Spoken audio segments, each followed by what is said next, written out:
Hey everybody, welcome back to Diecast Driven. I hope everyone had a good Christmas. Today we're going to continue on with the William Byron Raced Version 2023 Atlanta wins. These three cars today were purchased to help the overall diecast meet mock so that it could be made. The first one you see here is just the standard Lionel Arc. The roof flaps open, the trunk does not, the hood opens as well. I was having a tough time getting the roof flaps, or at least one of them, as you can see, to stay open. So you get one roof flap. But anyway, this car, obviously there's not as much detail in it as the Elite. It's really not that different, to be honest, if it's just sitting on the shelf. But as far as value goes and amount of cars made, it's not as expensive or not worth as much necessarily as the Elites. One thing about all of these cars that I did want to point out before I move on to the next one is that the roof decals for the camera are supposed to be little Axalta logos, but Lionel messed up and made them little dots. So all of the cars that were made for this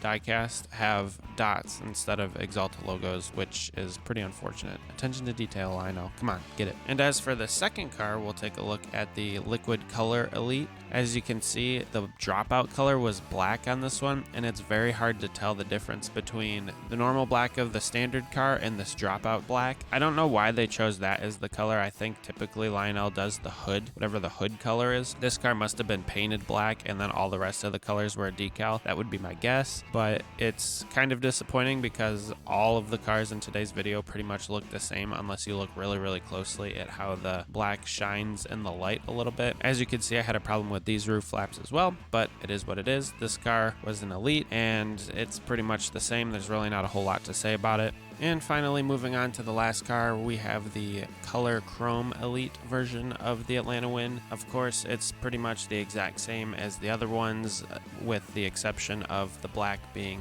more of a color chrome. It's pretty difficult to see. You can kind of tell in the light, but again, not a whole lot to say about this one. Overall, my experience with buying these cars was that I don't like special finishes. I typically just purchase the standard raced win Elites and don't spend money on special finishes regardless of what color the base is for the car. I just never really liked them. I never did that with Jeff Gordon, but for this one I kind of had to, since it was on the razor's edge of meeting mock or not getting produced. And I think William Byron's wins can all be produced. He doesn't win a ton like Jeff Gordon did back in the day, and also most of his paint schemes are pretty different. So these ones were odd decisions for me. I'm considering selling them all in the future because I don't really need them. They don't fit into the collection that well. But overall, thank you guys for watching. I hope you enjoyed the video. We'll see you next week and have a good weekend. Bye.